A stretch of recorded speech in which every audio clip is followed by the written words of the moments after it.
Agnes Gitao is the director at GBS Africa. She operates out of London and believes that we need sustainable investment capital on the African continent to get projects to meet finance. But she's live to us at our global headquarters here in Lagos. She's currently in Nigeria for a couple of days. Of course, she's a Kenyan by origin.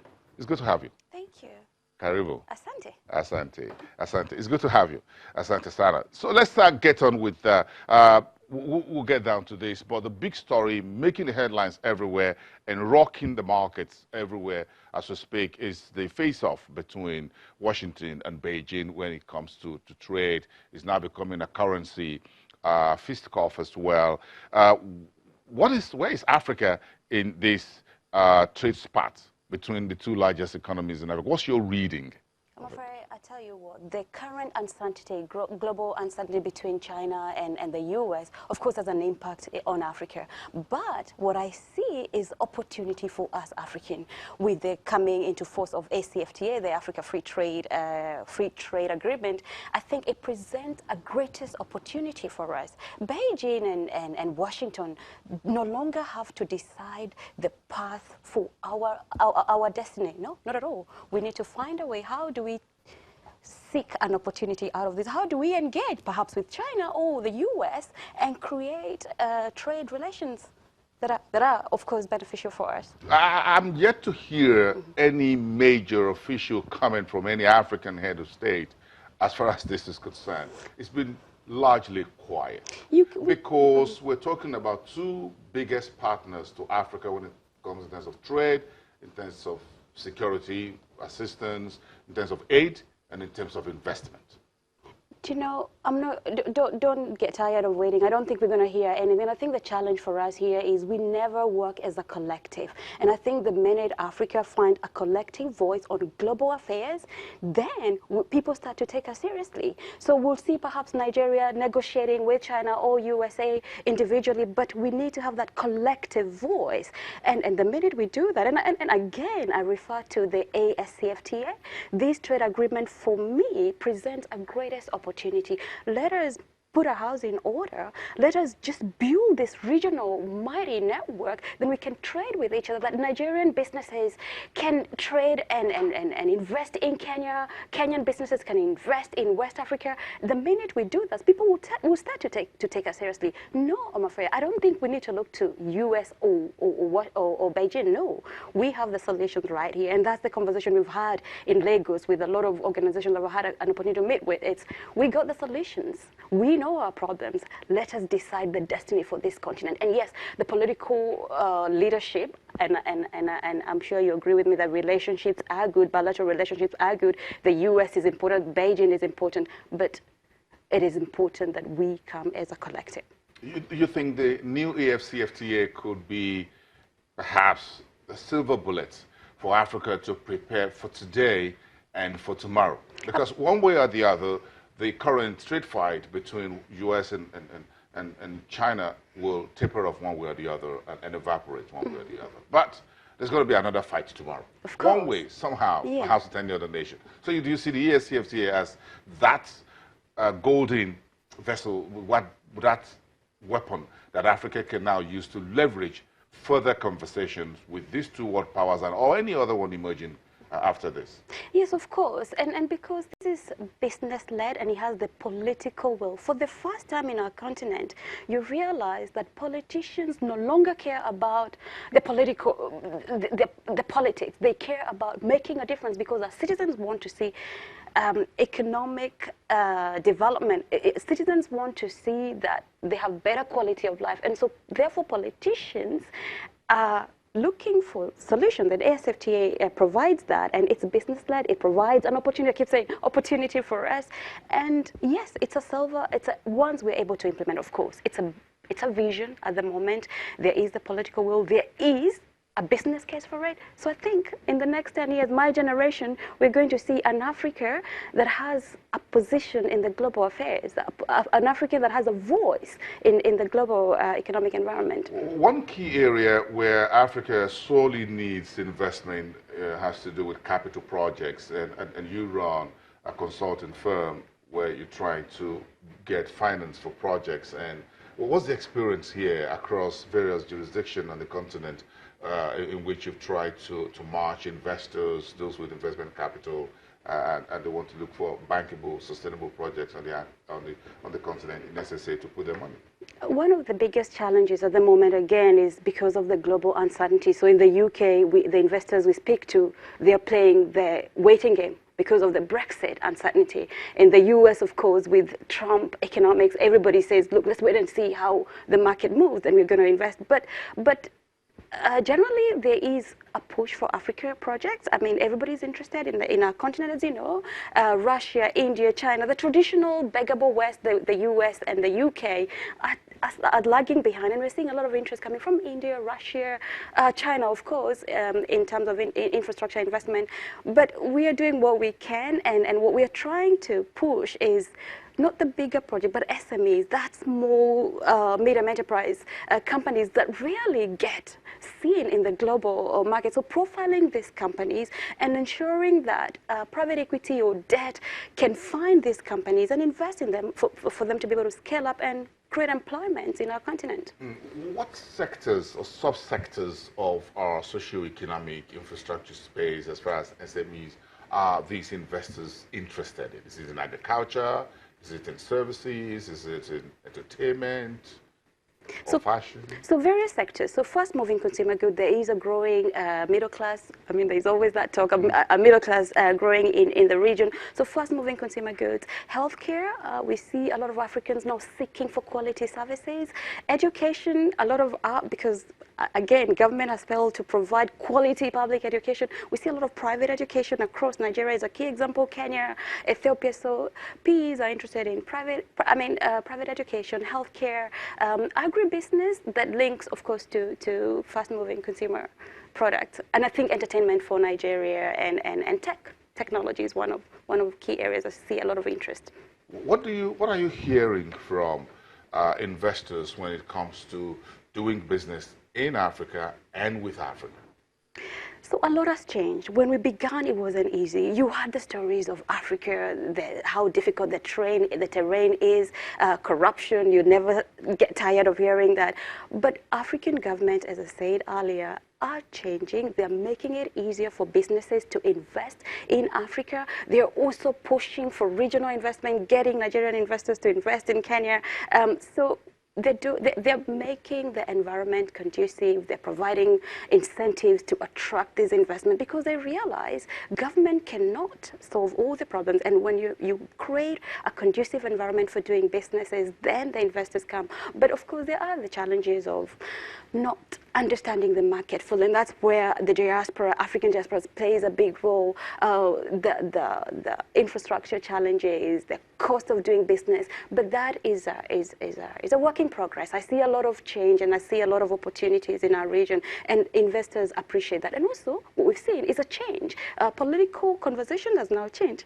I keep repeating that. I really am encouraged when I see politicians coming out in waves to the UK, to the US, really engaging with these investors, telling them, look, come to our market, and these are some of the incentives we have for you. You are one of the millions of Africans in diaspora who are sending billions of dollars in every year in remittances. Yeah, sure. Yes. So we need this investment capital. So where's the place of the diaspora in critical infrastructure or projects, well, even if it's SMEs, investment capital? Will they be coming in as angel investors or private equity investors or PV or venture capitals?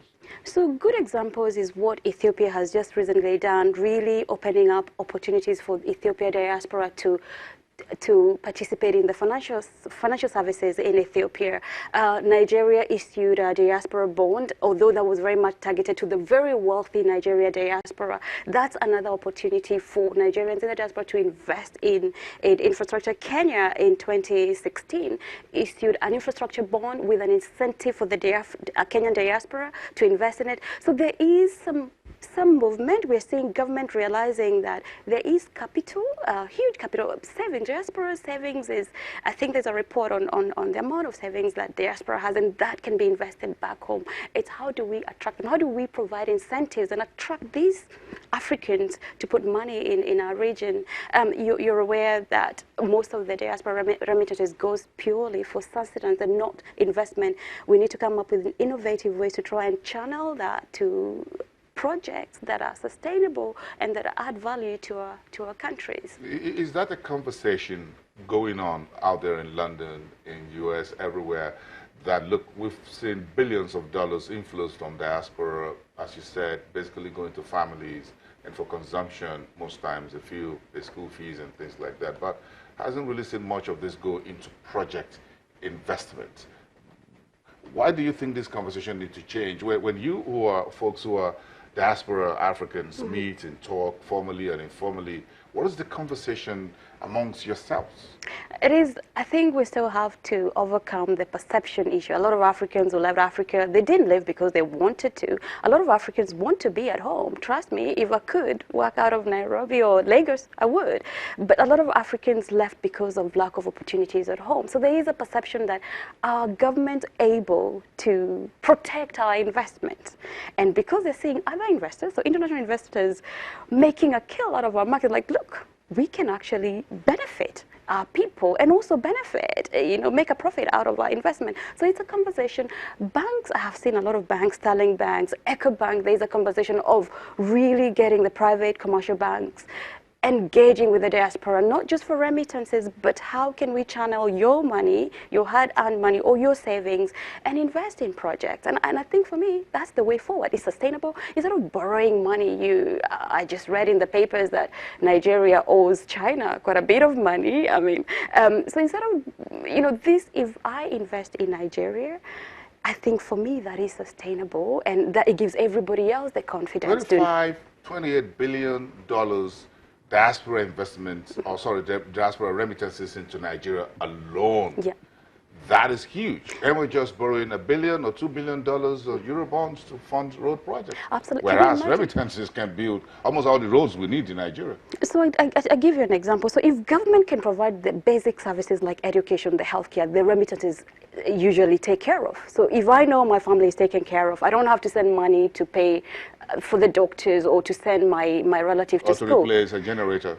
Exactly. So if the government can provide basic services, then the $25 billion would go to building your infrastructure, building the Lagos airport. You see, so there has to be a way. So the reason we send money to our relatives is because there isn't other way. So the government has failed. So the minute the government start doing government businesses, then the diaspora will start investing. Interesting.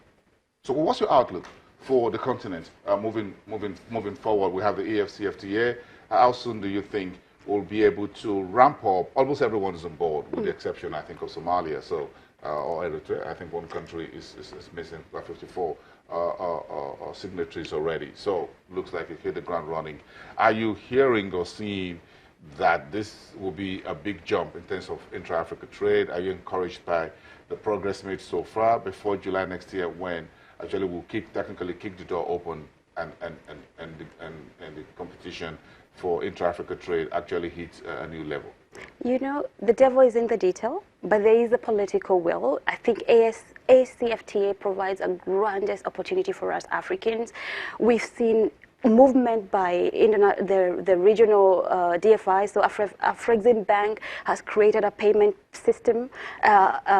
AFDB has provided some funding to African Union towards implementation of ACFTA. So for me, I think there is a political will and the business will. So the way forward for Africa is bright, and the future looks bright. And when you look at how the global economy looks, the Brexit, the fight as we began our conversation between China and the US, I think the future is bright. But we have to come as a collective. We must work together. We must have an African agenda and negotiate any deals as Africans, not as Nigeria, not as Kenya, because united we are stronger. Are you worried about Brexit for Africa diaspora in the UK? Not at all. I see an opportunity, and again, it's you about see opportunities as a thing? I do, because challenges, what do? Do you sit and start whipping? So the Brexit is here. There's nothing we can do. So what happens now? So Nigeria and the UK need to go on the drawing board. Nigeria needs to go. They have the upper hand. Negotiate trade relations. Demand for better deals from the UK. So I see an opportunity for Africa, not, not a challenge. I think we need to get closer and realize what are some of the products that the UK was buying, was importing from EU members, and what are some of these products that Nigeria, Kenya, members of the Commonwealth, what are some of these products that we can now bring to the market? So market access, greater market access at a competitive rate. That is what Africa needs to negotiate for post-Brexit. Hold on a second, Agnes. We're connecting through to Juliana Olayinka from London. She's my colleague, part of the Channel's global team operating out of the London, UK. Good morning, Juliana. Coming here via Skype. It's good to have you on the show. Good morning, Bosun, and good morning, Agnes. Good morning, Juliana.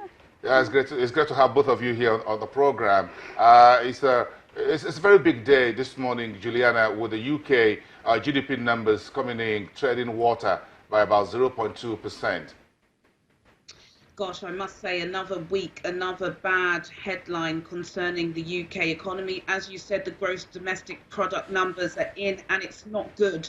We found that in Q2, the UK economy has shrunk by 0.2%. We knew that things were bad, but the business and the economists are really surprised by this, because this is much worse than the forecast by the Bank. A lot of people are reacting already. We've seen through the PMI numbers that manufacturing has fallen. We've also seen the construction sector is becoming economy. We're discussing various plants that have decided to close down shop in the UK and go elsewhere. And then, of course, the service sector is Britain's most resilient sector, and that's been so. Sorry, Juliana. The Skype audio is quite breaking. We apologize for that.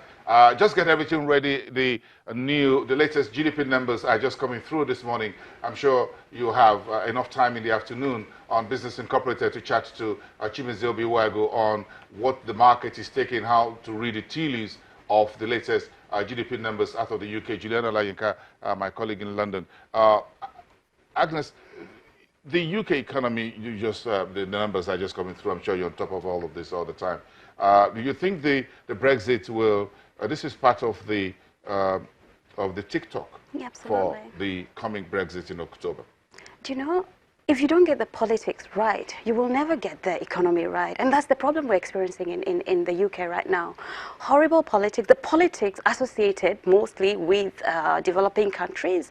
So that's the main reason. And a lot of businesses are struggling. But my message is, why don't you bring your money and invest in our continent? You know, we are ready to get all these investors who are wary. You know, the services sector, the construction sector, we are ready to welcome them into our continent. But yeah, absolutely. Because of the uncertainty in the political environment in there, and unfortunately, it's the world, that's the message I'm getting everywhere. Our politics are so wrong. So it is therefore very hard for businesses to do businesses if we can't get it right.